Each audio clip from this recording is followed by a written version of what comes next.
Is there a place in time where logic breaks down and wonderment begins? Could that be somewhere at some time along an infinite line between the reasonable and the highly unlikely? Join us on a journey into the improbable. Makeshift Stories presents Episode 314, Senescence Part 1, read by Kathleen Connolly, opening and closing theme by Matthew Erdman. Somewhere and sometime, the truth might be hidden in the noise.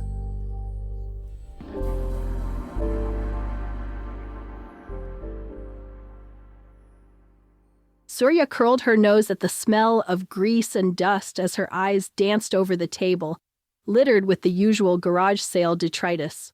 Old clothes, vintage music CDs from the last century, and bits and bobs of stuff no one really wanted. Then she noticed what was holding the table up, and her heart jumped a few beats. Maybe the trip over hadn't been a waste after all. "How much for the old computer?" she asked, hoping the woman running the garage sale didn't know what she had. The woman seemed confused, then followed Surya's gaze to an old workstation, currently masquerading as a table leg. "Oh, that old thing. Jerry bought it at a government auction. We never could get it to run Word. $5 if you clear the table to get it out. $25 if I have to do it." Surya tried not to appear excited as she dropped a $5 and cleared the table. Her grandmother, a hardware engineer, had worked on the CPU design for that computer, and Surya had been looking for a working example for years. Once she had removed the garage sale debris and the old sheet of plywood, the computer, an ancient Sun workstation, turned out to be in better shape than she had imagined. After a bit more scrounging, she unearthed the original CRT screen and keyboard, a big bonus. Some of the old tech Surya picked up required weeks of cleaning, followed by weeks of scrounging for parts. This one looked as if she could just blow the dust out of it and plug it in.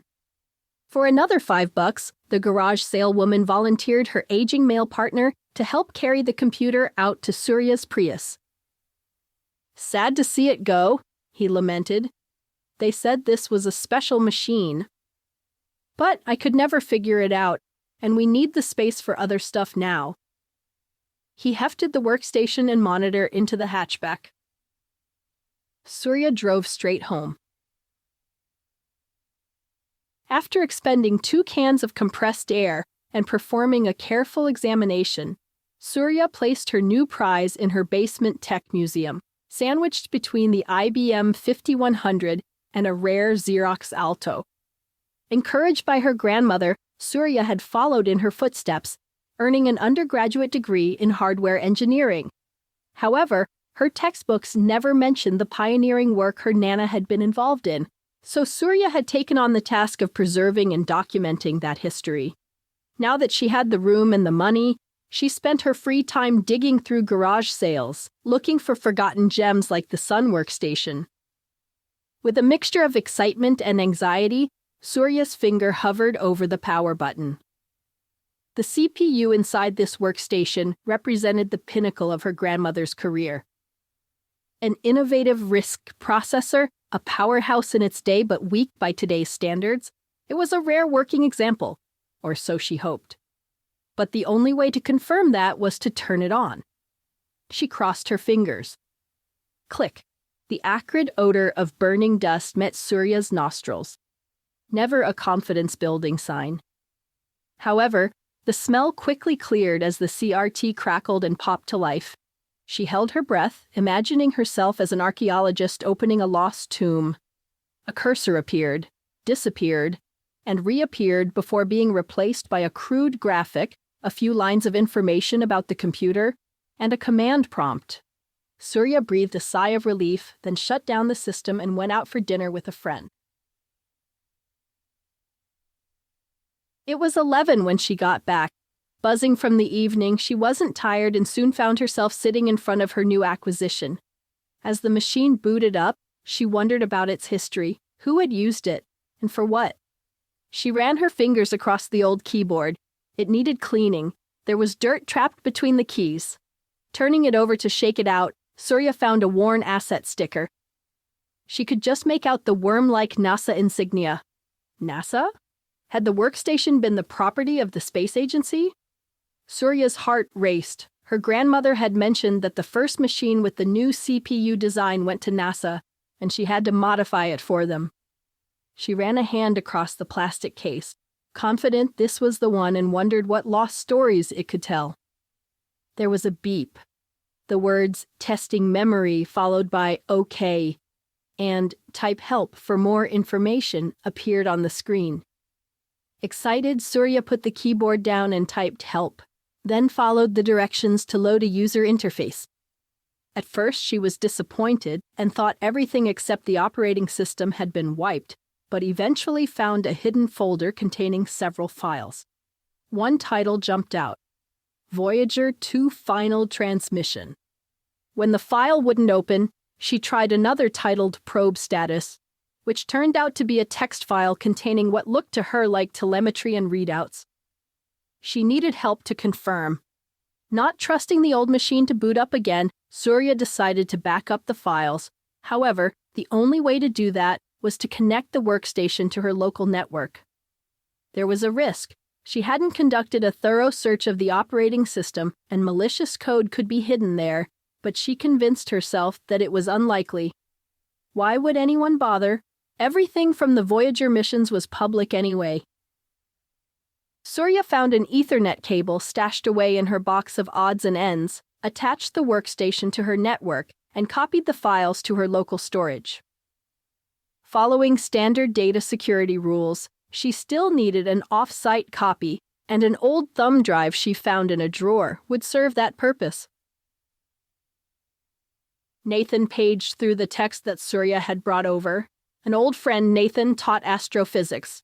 Of anyone she knew, he would be the one to understand what the file contained. It's a readout of the probe's status just before the program was closed down, Nathan announced after a few minutes.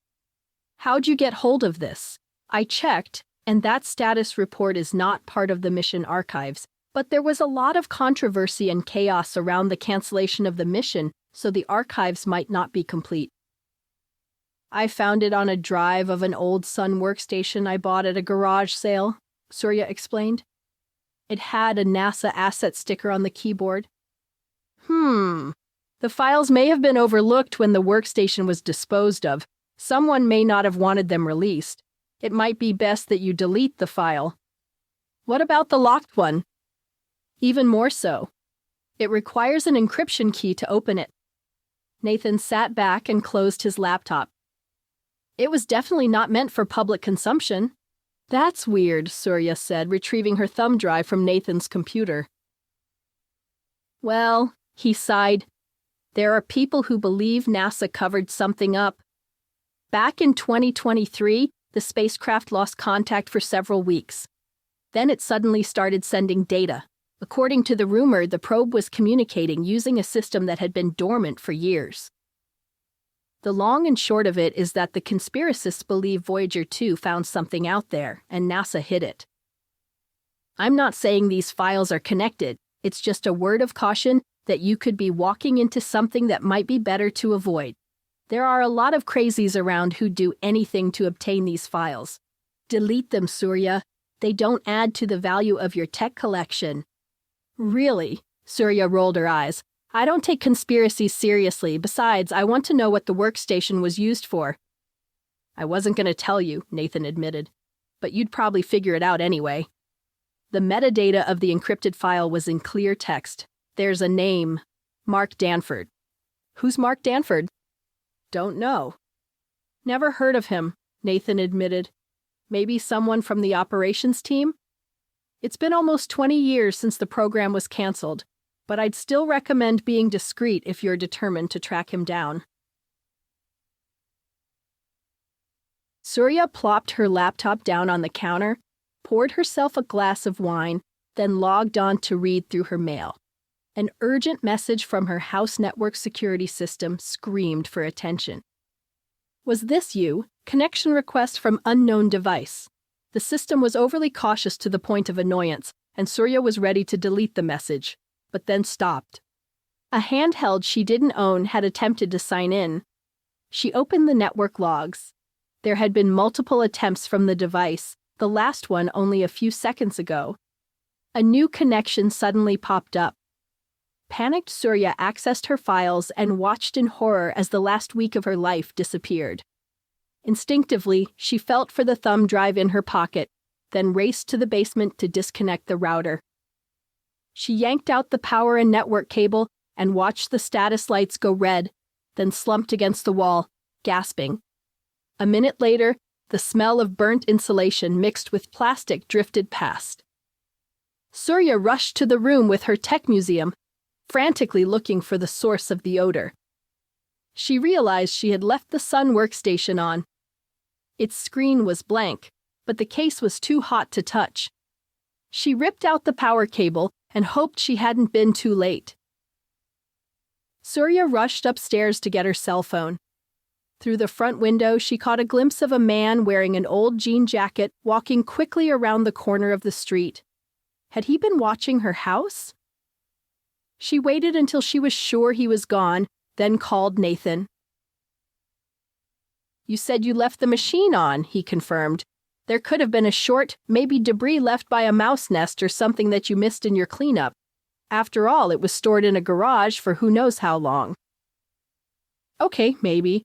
But my network being hacked on the same day? That I can't explain. As I mentioned this morning, perhaps you should let this one go and find another Sun workstation for your collection. I'm sure there's more out there. But this one was special. My grandmother personally modified it," Surya explained. "And I know how someone might have found out. I connected it to my network." "You're kidding," Nathan gasped. "No, and don't rub it in that it was a stupid thing to do. There was probably some leftover cron job that called home. I hadn't had time to go through all the system files. My bad, but I was excited. I'm going to say it one more time. Change all your passwords, dump what's left of that workstation in the trash, and walk away. Wish I could, but you know me, once I start something, I need to see it through. I'm going to find Mark Danforth," she announced. Perhaps it was her appetite for crime thrillers or the strange man she had seen outside her house that made her think twice about starting the search at home, so Surya headed for the central library. She sat down at a well-used public terminal, created an account under a different name, and logged on. The keyboard was tacky, the seat still warm, and the cubicle ripe with the aroma of its last user. Surya made a note to wash her hands thoroughly when she was finished. Optimistically, she typed Mark Danforth into her favorite search tool. 42 possibilities were returned. None had any association with NASA. This isn't going to be as easy as I had hoped. Surya attempted to search for the Voyager mission archives. Again, nothing. After 20 years, only a limited amount of data remained online, and there was no information about the team members. The AI summary was equally uninformative.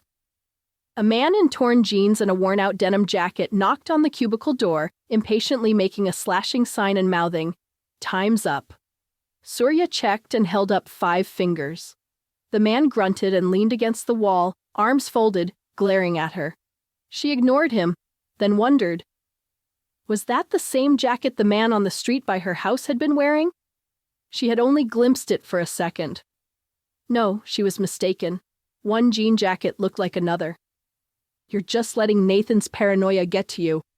She dismissed the thought and turned back to the screen, scanning through an AI-generated summary of outer solar system exploration. In the footnotes, she found a link to an article, and in that article, the Voyager 2 team was listed. Surya picked a name at random, Susan Delward. She did another search and got a hit, a complete bio, including contact information.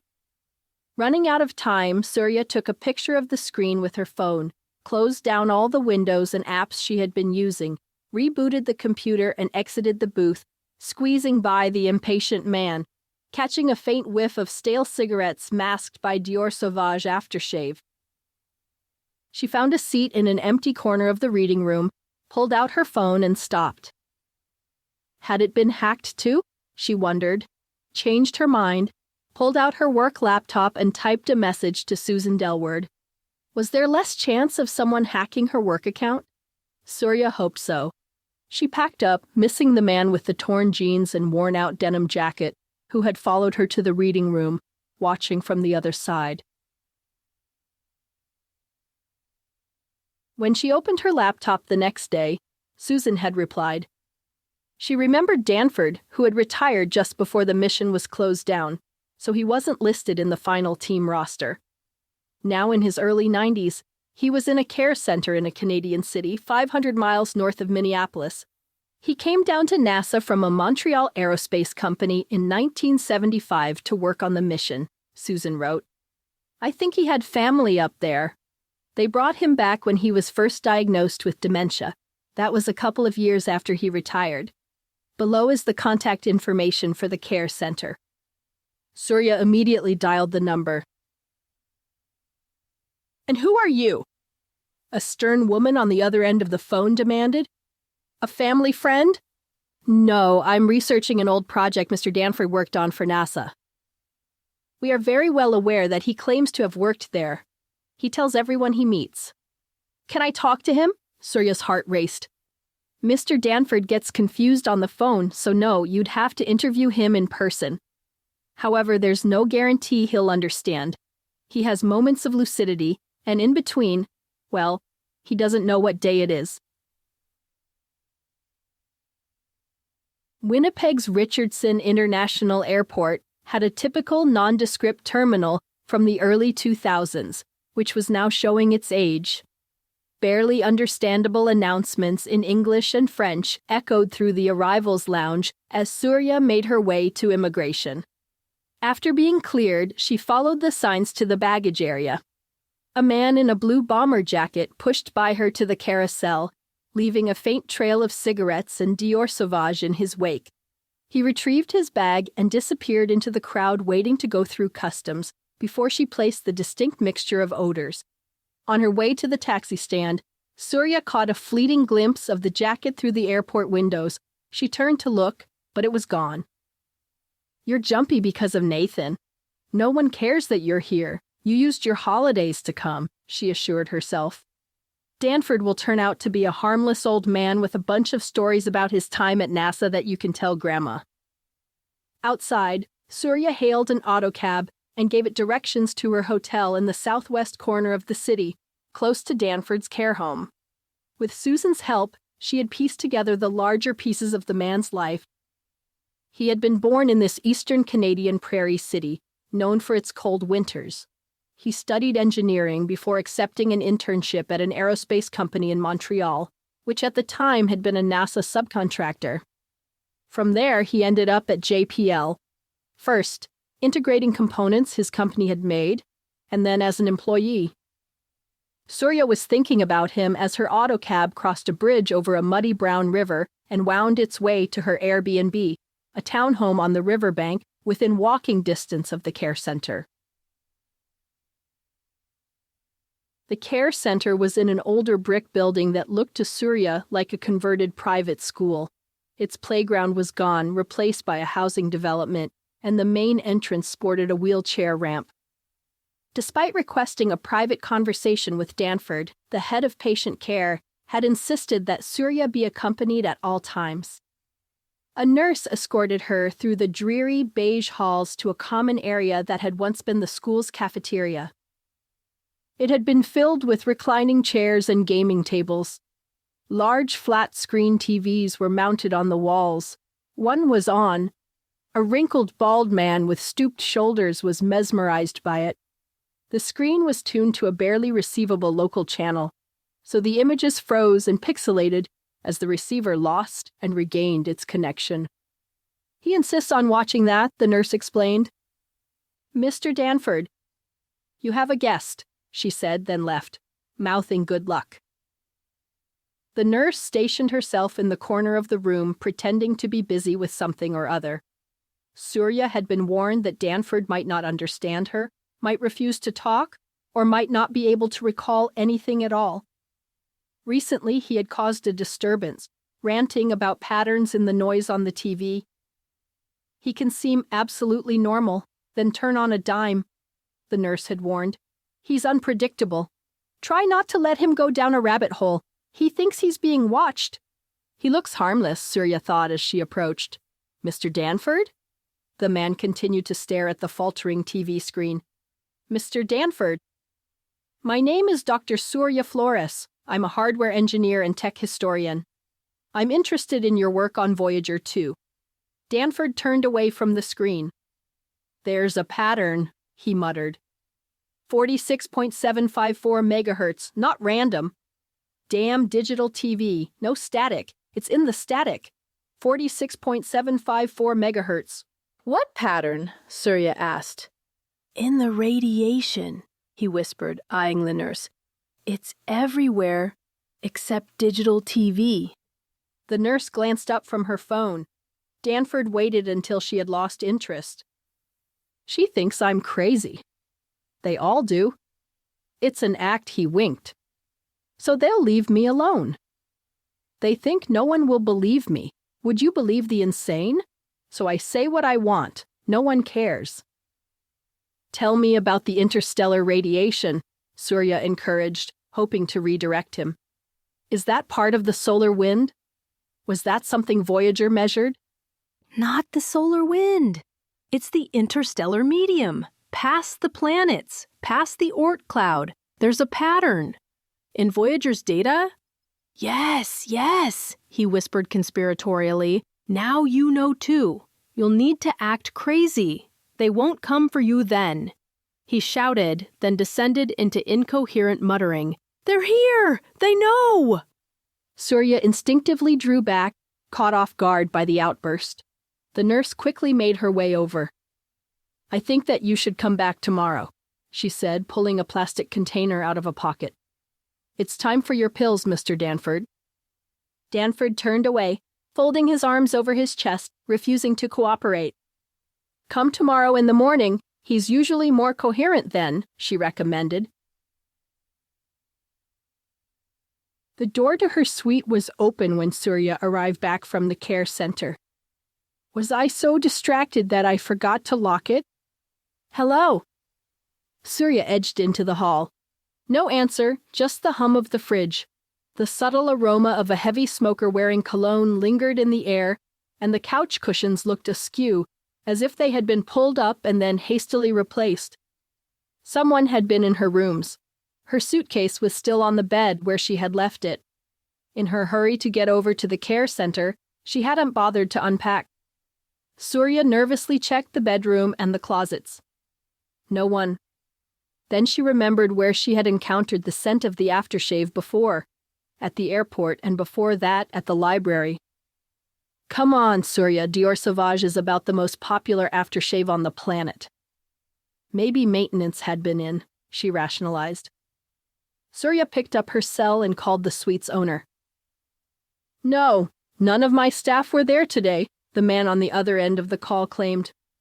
Maybe you forgot to lock the door and the odor is from the last renter.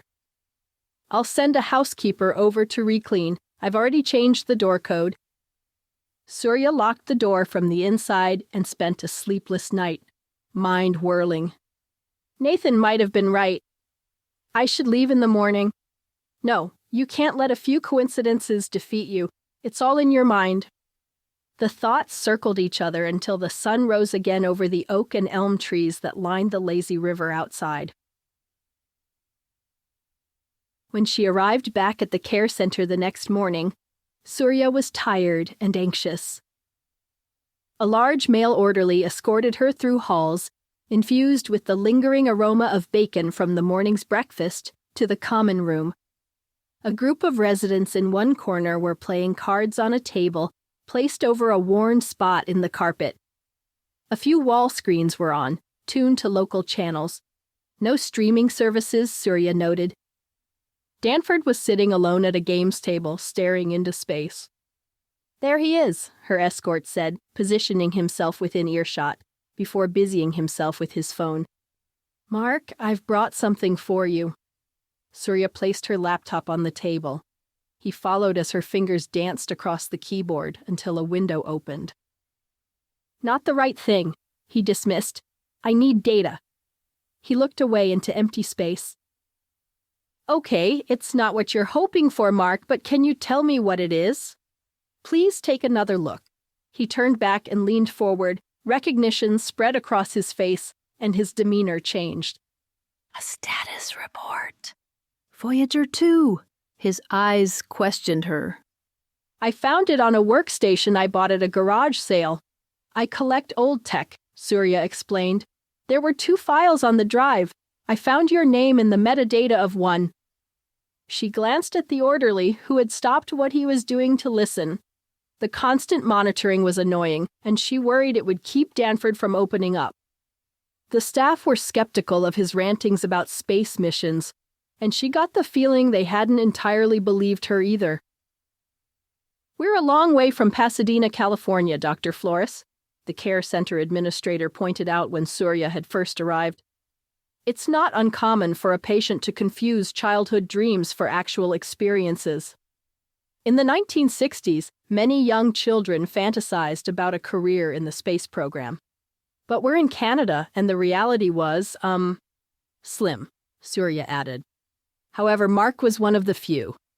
After showing the administrator the email from Susan Delward, she had grudgingly allowed Surya in, but warned her not to encourage Danforth to go down the rabbit hole of cosmic ray patterns in the TV static.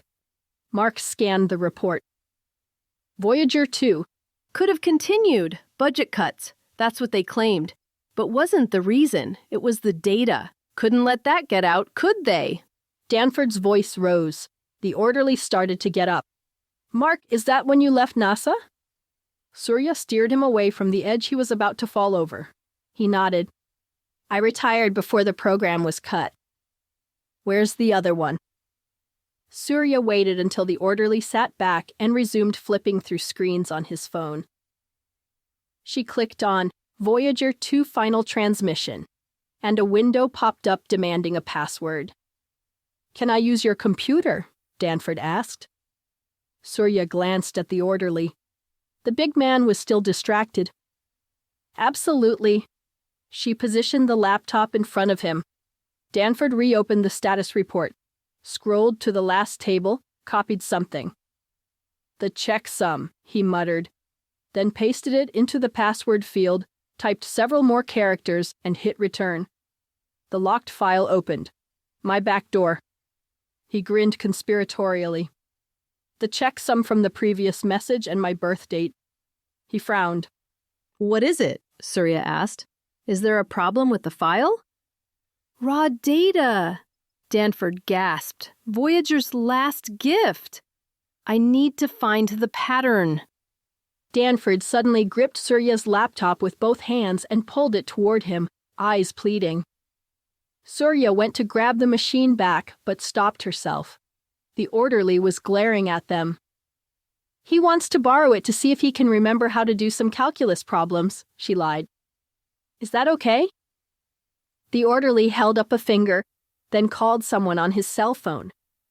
After a brief, intense discussion, he announced, Dr. Flores says it's fine, but he'll have to use it in the common room, and I'll need to watch him.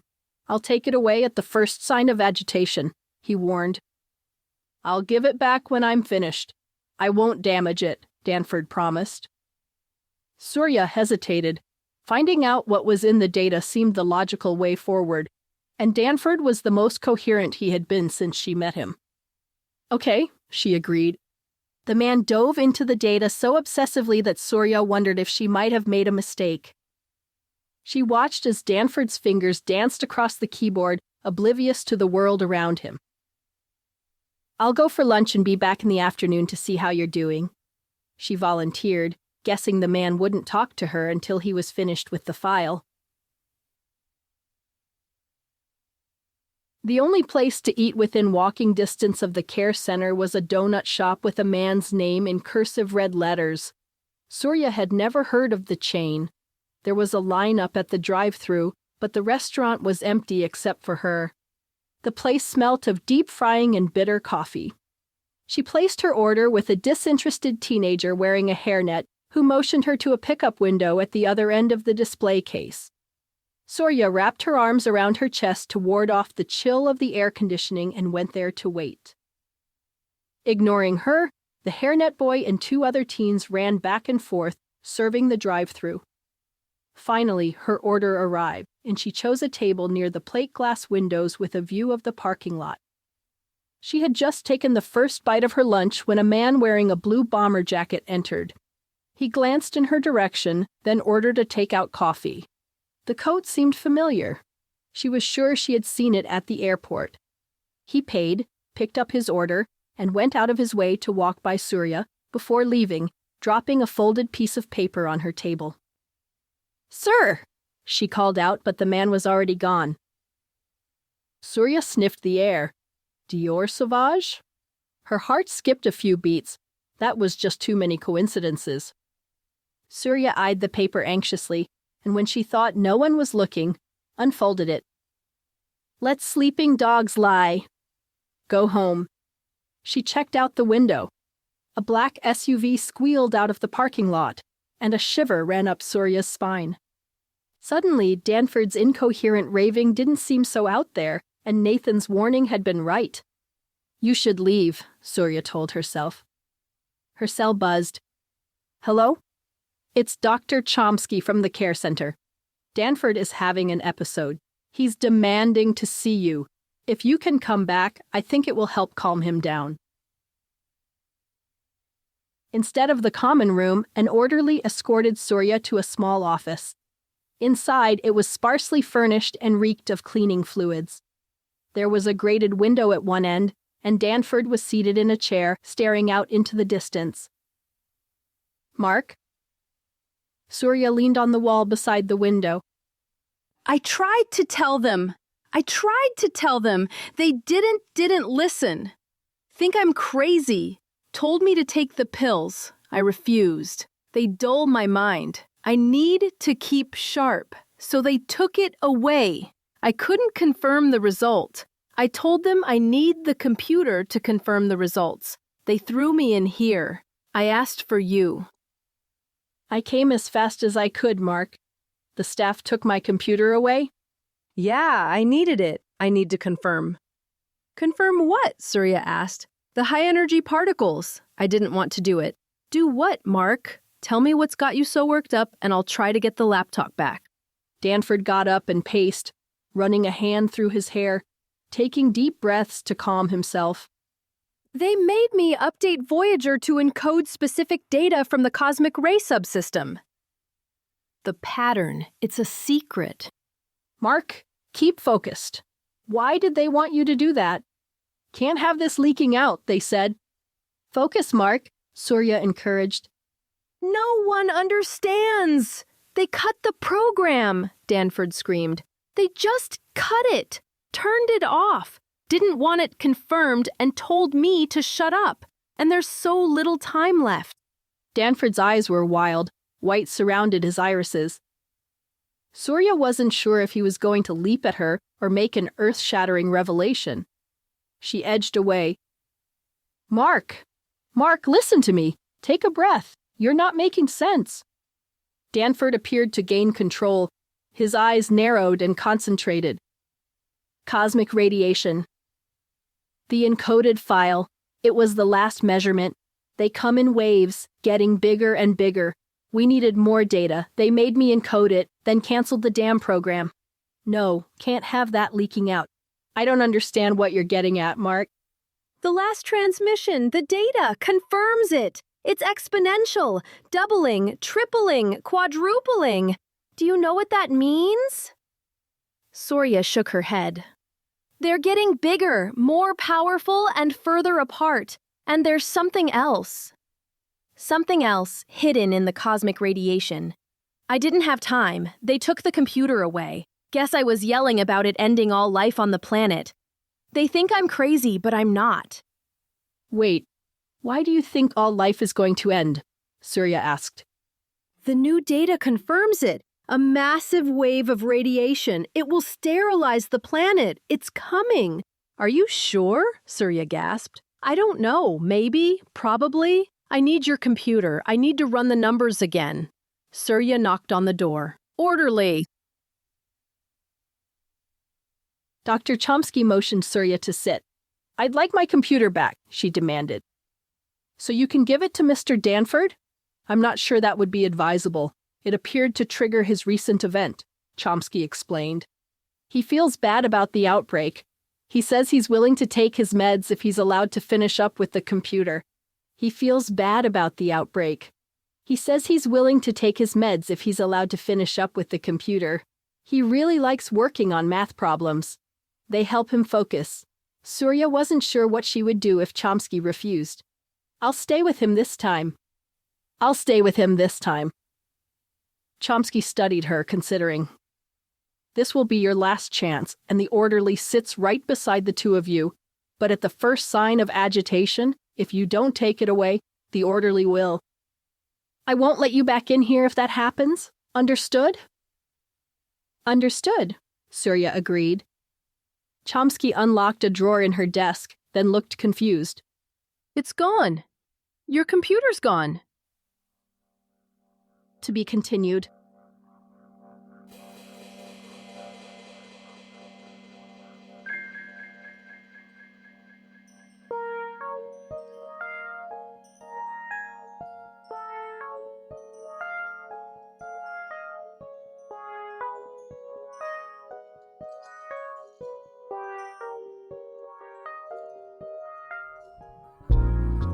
If you enjoyed this story, please share it with your friends or leave a rating and review on your favorite podcast platform.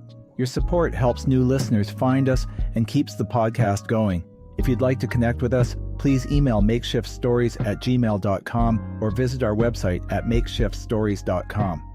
Makeshift Stories is released in the first week of each month. This month's story was written by Vern Hume, aka Alan V. Hare, and read by Kathleen Connolly. Opening and closing themes were composed and recorded by Matthew Erdman. Audio production and editing by Vacata Studios. Makeshift Stories is released under a Creative Commons non-commercial, attribution, no derivative license